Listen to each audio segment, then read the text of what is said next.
Allah. Jadi zikir ini penghibur hati. Hati tak susah.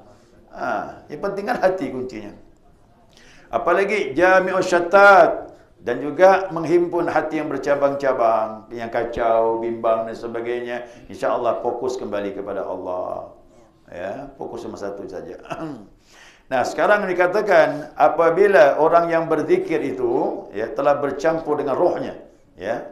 Orang berzikir telah bercampur dengan rohnya, hubbu ismul madzukur, sampai dia menyenangi nama yang disebut siapa? Allah. Kalau roh sudah sampai hidup, zikir sudah masuk kepada roh, nah maka nama yang disebut akan disenanginya, yaitu nama Allah Subhanahu wa taala. Inilah yang disebutkan firman Allah. Innamal mu'minuna idza dzukirallah wajilat qulubuhum. Sesungguhnya orang mukmin apabila disebut nama Allah bergetarlah hati mereka. Ini dia masuk.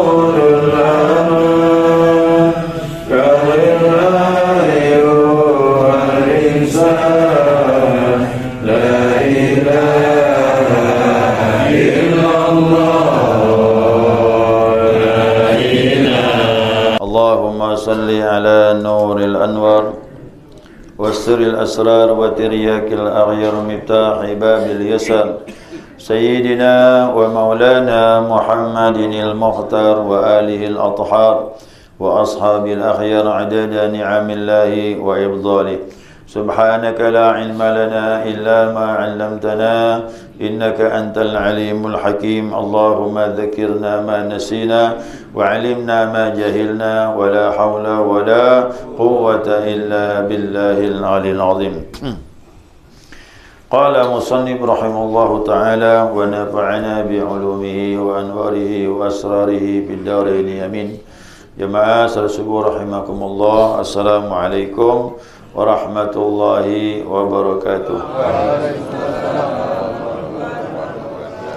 Alhamdulillah, senantiasa kita mengucapkan pujian dan syukur kita kepada Allah Azza wa Jalla atas izinnya, atas hidayahnya, atas maunanya sehingga kita subuh ini dapat melanjutkan kajian kita, muzakarah kita, panduan kitab Al-Minahus Saniyah.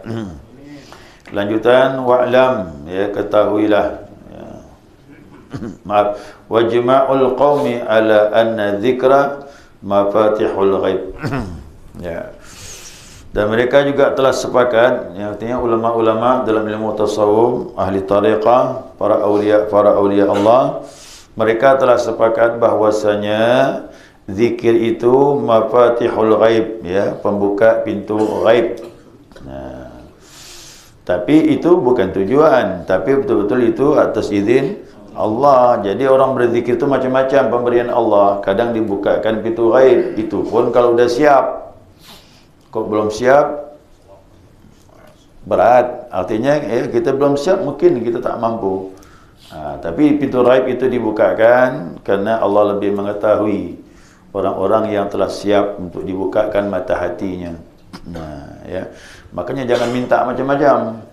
Zikir saja. Nanti kalau dibukakan tak siap, tinggal nanti itu. Ya kan? Ya. Seperti murid daripada Syekh Abdul Qadir Jalani qaddasallahu sirrah, dia sampai menyatakan, ya Allah, bukakan pintu ghaib. Ya Allah, aku melihat engkau dengan mata hatiku. Karena belum siap, akhirnya dia meninggal. Jadi karena ada proses kita ni. Wadah ni mau dibersihkan. Kalau tak dibersihkan bahaya. Ya Rasulullah sallallahu alaihi wasallam, beliau itu orang yang dipersiapkan Allah. Ya, makanya sebelum datang wahyu, Nabi bertahanus. Tahu bertahanus? Bahasa kita apa? Khalwat. Berkhawat di gua Hira. Setiap Ramadan full. Berapa Ramadan katanya kita tidak tahu pasti. Ada mengatakan belasan kali. Saya pernah berarti belasan tahun Nabi bertahan. Ya, ada yang bertahan itu apa? Untuk persiapan. Ya, karena Allah yang bimbing. Bukan sembarangan Nabi itu. Nabi itu sebelum terima wahyu dibimbing Allah, suruh bertahanus, berkhalwat, menyendiri, fokuskan pikiran dan hati kepada Allah. Akhir sampai datang wahyu. Kalau Nabi tidak bertahanus, kalau Nabi tidak persiapkan dengan salat malam, kata Aisyah bilang, aku lihat Nabi menerima wahyu dari Allah walaupun musim dingin keringat keluar. Itu Rasulullah. Nabi yang dipersiapkan turun wahyu musim dingin keluar keringat, apalagi kita ini. Makanya murid Syaikhul Ghani minta bukan pintu ghaib, meninggal Pak. Kena tak siap wadahnya itu. Nah, yang kita zikir inilah menempah wadah. Siapa mau dekat kepada Allah, wadahnya dibetulkan dulu. Nah, Isra Mi'raj paham tu? Isra Mi'raj. Nabi itu udah bersih, tapi sebelum dibawa Jibril, dibawa ke Hijr Ismail. Di sana diapakan? Dibedah dadanya, dicuci dalamnya, dicuci dengan air zam-zam, diisi iman, hikmah. Oh, kenapa dibersihkan lagi? Karena menghadap yang maha suci. Ya. Kita tidak bisa bilang dekat sama Allah, kok wadah tak dibersihkan ni. Bersihkan wadah ni. Nah, kok dapat tanpa pembersihan goncang. Pernah dengar tak wali majzub? Wali majzub. Dia wali tapi kayak orang gila, Pak. Kenapa? Dia diberi semata-mata diberi Allah tanpa persiapan. Makanya labil kayak orang gila. Beda dengan para aulia yang ada persiapan dengan amal ibadah, apalagi bertariqah. Kalau diberi dia sudah siap. Karena wadahnya sudah dibetulkan. Nah, begitu juga baca Al-Quran. Kalau wadahnya bersih, insya-Allah jamaah baca Al-Quran, orang dengar langsung hujam dalam hati itu. Yang penting wadahnya dulu. Nah, Abdullah bin Abbas kata Ali bin Abi Talib, dia khutbah Idul Adha di Masjidil Haram. Kalau kalimatnya didengar orang kafir, pasti masuk Islam, kata Ali bin Abi Talib. Apa sebab? Kerana hebatnya huraiannya. Bukan hebatnya, tapi menghujam ke dalam hati orang yang mendengar. Kenapa? Wadahnya bersih. Yang penting ni wadah ni. Pintu ghaib bisa terbuka? Bisa, kalau wadahnya bersih. Kalau wadah tak bersih, goncang. Makanya ibadah ini istiqamah. Pun jangan takut juga berzikir ini. Ya, siapa yang tak bersih, mau nanti dia bersihkan dalam kubur. Lebih berat lagi. Bagus dibersihkan sekarang daripada dibersihkan dalam kubur, bagi di akhirat. Maka zikir, ibadah, baca Quran, semua itu untuk bersihkan wadah. Mana wadahnya? Hati. Ya, hati kalau dibersihkan, insya-Allah. Jadi macam-macam lah. Nama Mafatul Ghaib ini dibuka pintu ghaib itu dah macam-macam, tergantung tingkatannya. Ada yang sampai macam-macam alam-alam tidak dilalui. Ya, dari alam nasyahud, naik alam malakut, alam jabut sampai alam lahut. Itu urusan Allah sudah. Ya. Dan ini tak boleh dicari ini, ya. Ini anugerah namanya. Ya, anugerah dari Allah. Yang penting zikirnya, apa tujuan kita? Ilahi. Itu zikir tu penting. Pintu ghaib terbuka itu terserah Allah lah, mau dibukakan tak dibukakan urusan Allah. Yang penting jangan lari daripada tawajuh. Ilahi anta maksudi wa ridhaka matlubi. Ya Allah, kau yang ku maksud, keridhaan kami cari. Ya, tujuannya membersihkan hati. Apalagi wajadzibul khair. Nah, zikir ini menyebabkan datangnya kebaikan.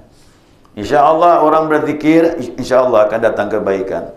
Orang berzikir ini hatinya kan maaf, kotoran dicuci. Kalau cuci berarti hatinya pun senang kepada yang bersih. Tak mau yang kotor lagi. Yang bersih apa? Kebaikan. Pengen nak berbuat baik. Jadi siapa yang masih kepingin buat jahat, buat maksiat, hati-hati, masih kotor tu. Saya dulu ada kawan datang kepada seorang syekh ingin ngambil tarikat sama kawan. Syekh tu bilang gini, hati-hati, udah baiat janji sama Allah, janji sama Rasulullah, janji kepada syekh guru, jangan maksiat, kata dia. Jangan maksiat, kata dia.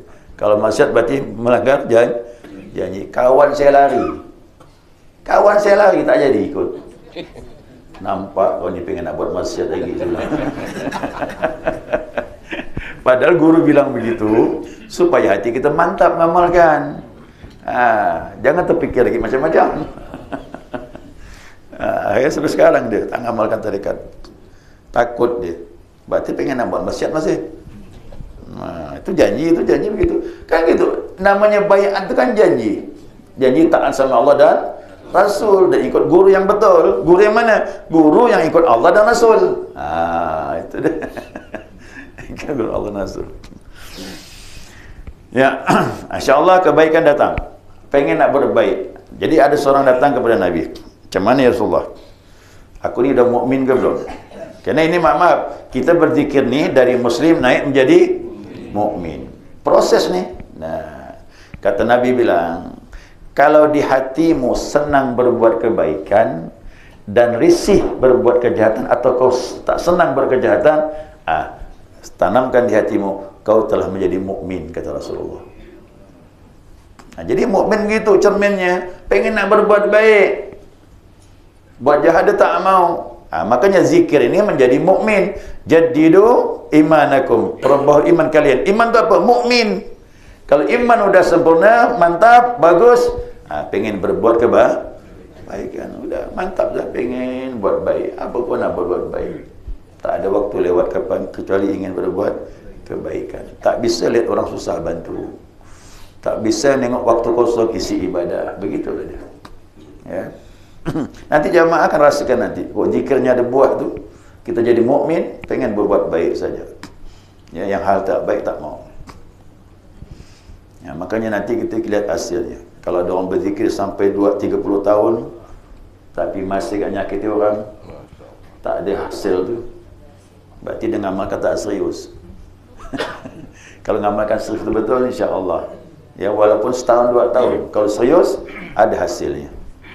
Itu tergantung kita, tawajuh hati kita ni.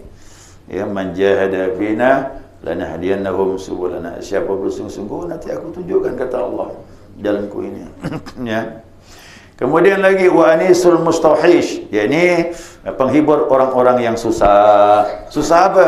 Susah hati. Jadi kalau orang sudah banyak berzikir, tak susah lagi. Susah tu letaknya di hati. Ya, alladzina amanu wa tatma'innu qulubuhum bi dzikrillah. Orang-orang yang beriman itu hati mereka tenang mengingat Allah. Ala bi dzikrillah tatma'innul. Ketahuilah, zikir itu menyebabkan hati menjadi tenang. Allah ulang 2 kali. Jadi tidak main-main. Siapa betul-betul serius zikirnya, ikut petunjuk yang benar, diberi Allah ketenangan dalam hatinya. Zikir jadi penghibur hati dia. Makanya orang yang kaya itu hatinya tenang. Itulah orang kaya. Bukan orang yang punya banyak harta. Tanya punya banyak harta tu. Kalau dia tidur tenang, bagus. Berarti baguslah tu kan. Tapi kalau dia tidurnya susah, sampai tidur susah sampai jam 2, ujung-ujung begadang. Konsultasi sama doktor, kasih obat tidur. Macam mana? Takut ya. Tamu datang takut.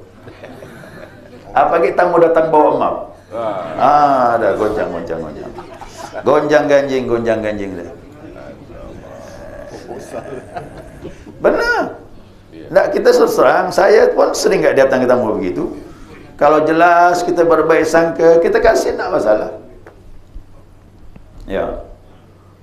Kita ni orang dulu rumah kecil, hatinya besar. Orang sekarang rumah besar. Tamu datang takut. Kenapa? Perasaan sama Allah tidak ada. Ya, kalau ada perasaan sama Allah, kita tidak macam-macam pikiran. Kalau orang tak sedekah di rumah, kasihlah 5,000, tak jadi miskin. 10,000 pun tak jadi miskin. Mana mungkin kita jadi miskin? Jadi kalau orang datang minta sedekah ke rumah, udahlah, tak ngasih, diceramahinya orang. Kau masih muda, masih kuat, kenapa tak bekerja? Kerjaan tak ada. Kalau ada kerjaan, tak mungkin dia minta sedekah. Macam-macam. Itulah kata Nabi SAW. datangi orang menuju rumahmu, kata dia, walaupun dengan kuda. Kuda tu mobil. Kita tak mungkin lah sekarang. Orang datang pakai mobil tak mungkin kita kasih. Paling-paling jalan kaki lah tu. Ya. Nabi bilang, beri sesuatu orang yang datang ke rumahmu walaupun pakai kuda. Kuda tu mobil sekarang. Nah, kita tak mungkin lah orang minta pakai mobil tu. Ngada-ngada benar kan? Tapi itu dari Nabi begitu. Artinya jangan kecewakan orang yang datang. Orang datang itu dengan izin Allah. Dengan izin Allah. Ini saya banyak cerita kenapa ini pengalaman ya. Saya sampai di Pulau Serasan, ada jumpa dengan Pak Haji Ahmad. Pak Haji Ahmad, orangnya putih macam orang Belanda. Ya, anak-anaknya berhasil, Singapura ada, Jakarta pun ada. Jadi dia bilang, saya pergilah ke Jakarta. Sampai ke Jakarta, di ini komplek Kelapa Gading, perumahan. Tinggallah rumah anak di situ. Ayah sini, ayah seminggu. Ya, katanya. Kata Haji Ahmad, iyalah insyaAllah. 3 hari tak tahan aja. Apa pula, aku tak kenal siapa sebelah kanan, siapa sebelah kiri ni, kata dia. Tak pernah kumpul, tetangga turun pagi, balik malam. Rumah kunci semua. Rumah pagar tu tinggi pula. Tak bisa lihat bagaimana keadaan dari halaman rumah pun tak nampak. Nah, kata Pak Haji Ahmad, dah lah nak 3 hari aku mau balik ya. Apa pula, rasa orang asing aku di sini, kata dia. Mau kumpul sama siapa? Kau pagi kerja, suami isteri, malam kembali. Aku kumpul dengan cucu. Hari-hari ngelon cucu. Itulah. Begitu dia, nak, kata dia, berapa tamu datang satu hari di rumah kau ini? Tak pernah ya, kata dia, jarang. Miskin orang sini ini, kata dia. Tamu tak pernah datang. Aku di kampung, kata dia bilang, pagi sampai sore itu tamu tak putus, kata dia. Aku bisa bersedekah minimal air teh, kata dia. Apa kata Nabi? Tamu datang ke rumah kita, kata Nabi bilang, dia membawa rezekinya. Artinya dia mengambil rezeki dia. Air teh itu rezeki dia. Tapi begitu tamu tu keluar dari rumah, orang rumah diampuni oleh Allah SWT. Tempat kau ni miskin, tak bisa berbuat kebaikan dari tamu. Minta pulang kembali di Pulau Serasan. Tenang aku di kampung. Dia bilang gitu, Pak. Ini orang sekarang ni, mohon maaf, rumah besar hati, kecil. Mau ditelepon dulu. Ada di rumah tak kau ni? Tengok pagar tu tinggi. Gimana mau masuk? Ya Allah, saya bilang, silaturahim putus. Orang sekarang silaturahim putus. Ya. Maka yang penting letakkan di hati ni. Hati ni kalau dia tenang sama Allah, kaya lah. Kaya, Pak. Nah, kita lihat orang tu makan ubi rebus dia bisa bahagia macam mana? Makan ubi rebus bisa bahagia. Kita makan mewah-mewah kadang-kadang kita tinggalkan di meja tu. Buat kambing sih laju lah. Emno ni bilang kambing lah gitu.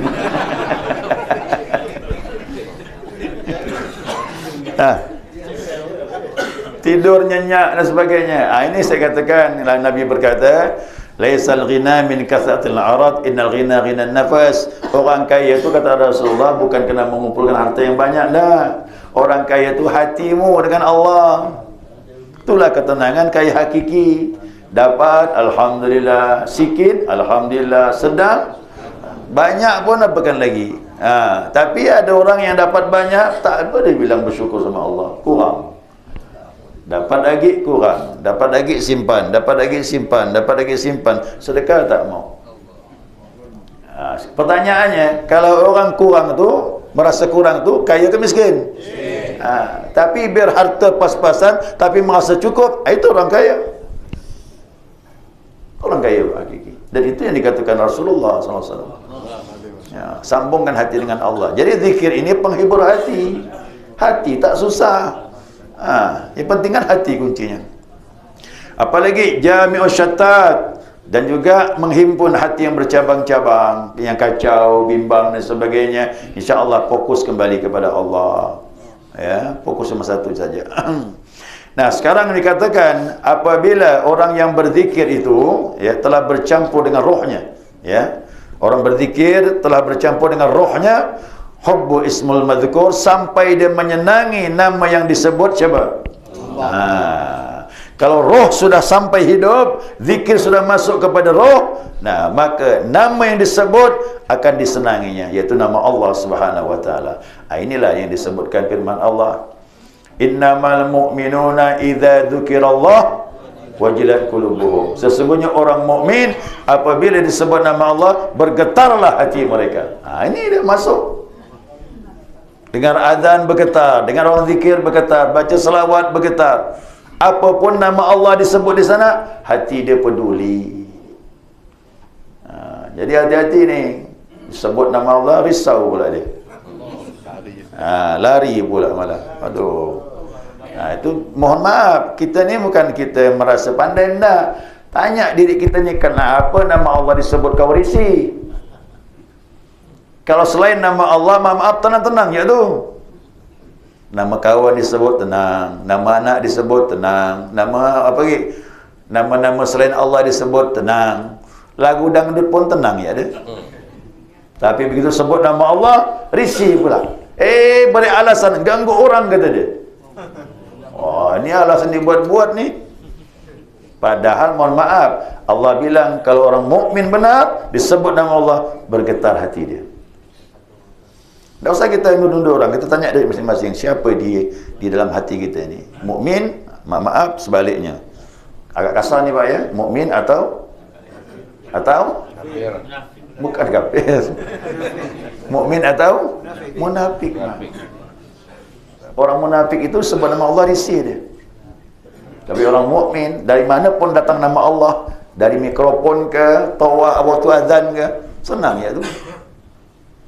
Ya, senang ya tu. Nah, justru kita mendengar nama Allah tu ada peduli. Ya, kenapa cinta dengan nama yang disebut? Ya, pamannya kita sebut perumpamaan begini, Pak. Ya, kita mendengar isteri kita pergi ke pasar, sampai berita, Pak, isteri jatuh di pasar. Gimana, Pak? Goncang tak hati tu? Langsung turun pergi ke pasar. Gimana? Kenapa? Isteri kita tu, maaf, kita senang di hati kita. Apalagi anak. Langsung melompat kita. Apa khabar anak aku ni? Sihat ke tak? Itulah nama aku disebut. Anak bapak begini, langsung. Anak aku, orang mukmin, Allah ini, langsung bergetar hati dia. Disebut nama Allah, langsung bergetar. Itu kalau hati sudah menyenangi nama yang disebut, iaitu nama Allah Subhanahu wa taala. Ini tasawuf ini ilmu fakta tu, bukan lagi pakai fikiran, kenyataan. Ya, kenyataan tu. Kemana hati kita menghadap ni? Itu dia. Nah, kemudian ya, hatta sampai mana tadi tu? Hatta anna ba'da dzakirina waqa'a ala ra'sil hajarun. Ya, sampai dia bilang sebagian orang yang berzikir itu, dia bilang pernah terjadi kepalanya ditimpa batu, qatrud dam alal ardi, sampai berdarah, keluar darah dari kepalanya ni. Tapi macam mana? Berpaling ke dia? Tak, dia tetap nyebut Allah, Allah, Allah, Allah. Kepala udah berdarah kena batu, tak terasa. Kena asyiknya menyebut nama. Kita belum sampai ke sini, Pak. Belum sampai ke sini kita ni. Tapi kalau udah hidup roh kita tu, begitulah dia.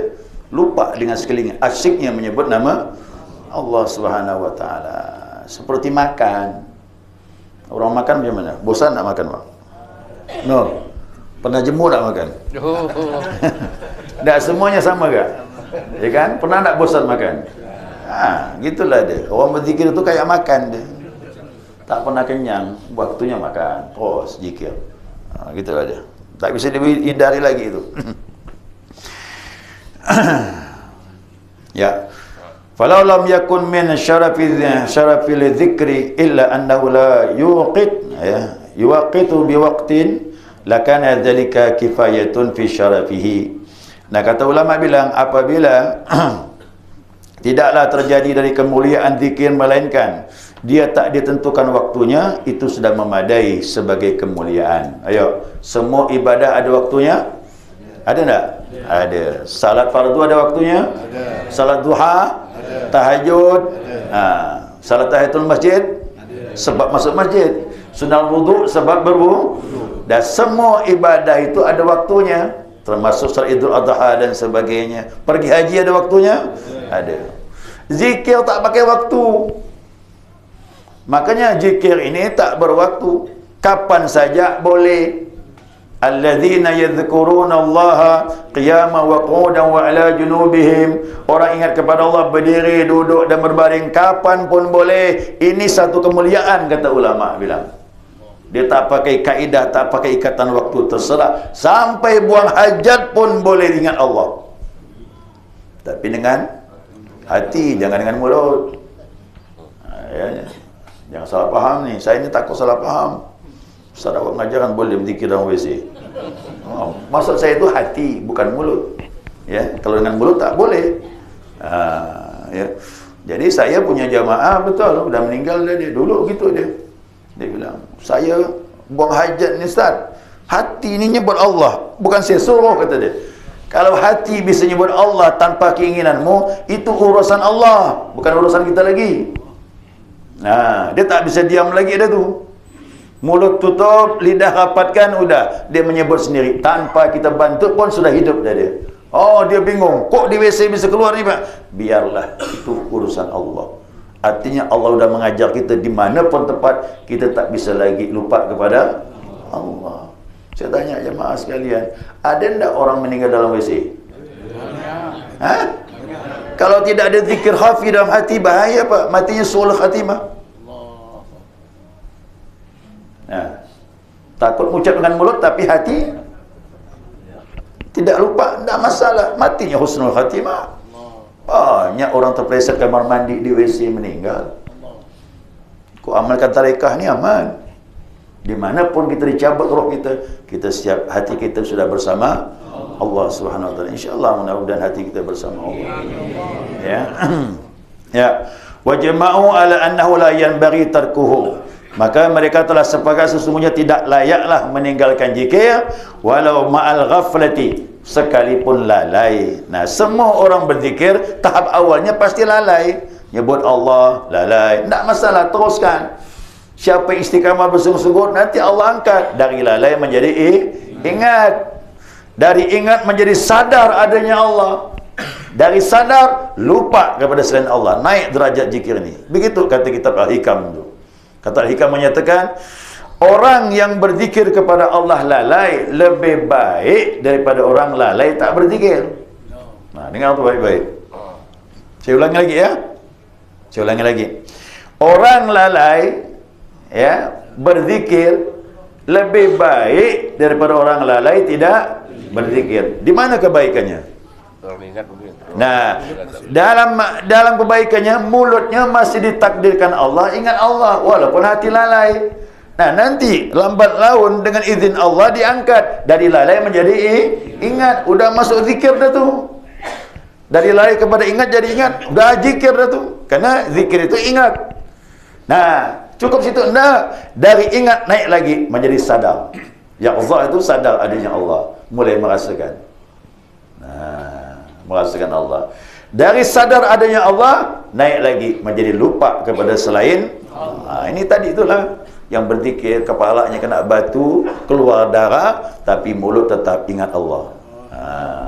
Berarti dia sudah lupa kepada selain Allah. Itu hikmahnya tu ya.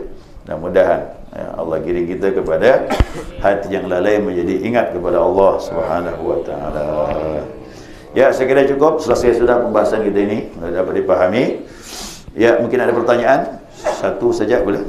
Kan, nah dalam tarekat kita ini, zikir yang kedua menyebut ismul zat, nama Allah tidak boleh dijaharkan, cukup sebut dalam hati. Kerana dasarnya firman Allah, wa dzkur rabbaka fi nafsika, sebut Tuhanmu dalam dirimu. Sebut Tuhanmu, siapa Tuhan kita? Berarti sebutlah Allah dalam dirimu. Maka mulut jangan menyebut, cukup hati saja. Bahkan guru-guru kita menyatakan berakibat kurang baik kalau kau ucapkan dengan mulut. Kenapa? Dengan hati lebih kuat pengaruhnya. Nah, itulah namanya zikir yang tak putus. Zikir yang tak putus tu zikir yang ada dalam hati. Maka hati dilatih. Makanya ini besar fungsinya. Kalau zikir jahar itu lebih selamatnya waktu berjamaah, salat kan, berjamaah, lagi kumpul majlis zikir. Tapi kalau kita di luar gimana? Apa mungkin kita berzikir dengan mulut? Bahkan menimbulkan fitnah. Lagi naik motor, gimana? Takkan mungkin kita nyebut la ilaha illallah. Ya kan? Timbul fitnah pasti. Jadi masing-masing tarikat itu saya melihat hikmahnya.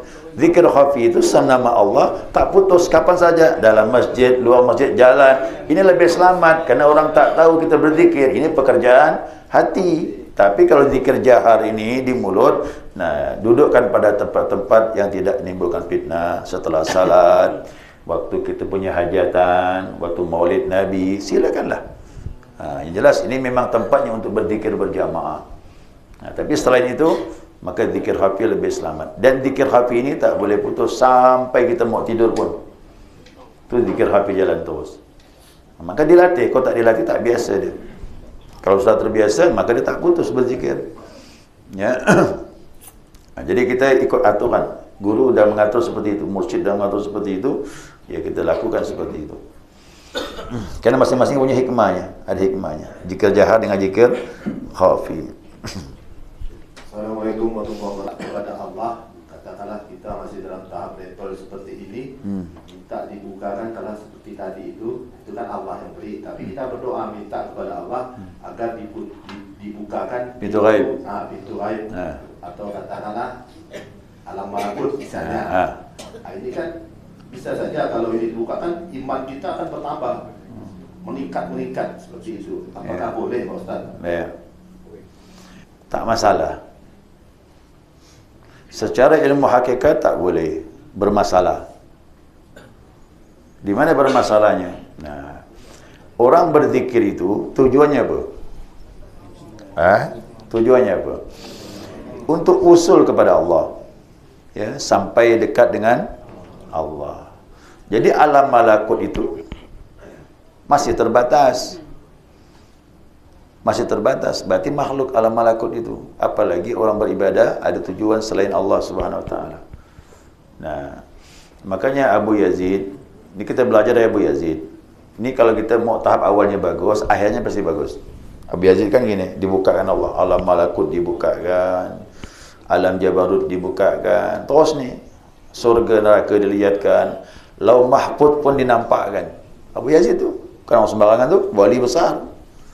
Sudah puas kau Abu Yazid, kata Allah bilang, tidak ya Allah. Apa yang kau mau? Anta maksudi, engkau yang kau maksud ya Allah, bukan itu semua.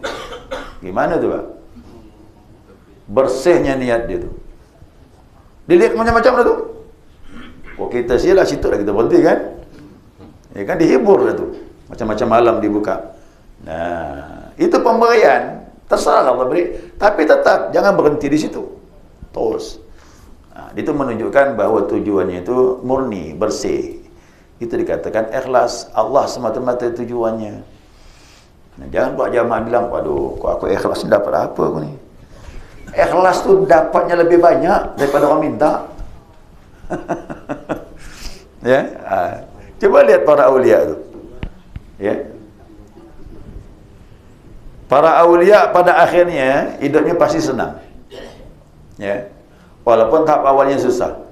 Akhirnya, harta melimpah, berdatangan semuanya. Kenapa? Tujuannya benar. Tujuannya kepada Allah Subhanahu Wa Taala. Ada ada Allahumma bihamdika asyhadu an la ilaha illa anta astaghfiruka wa atubu ilaik. Allahumma shalli ala Muhammad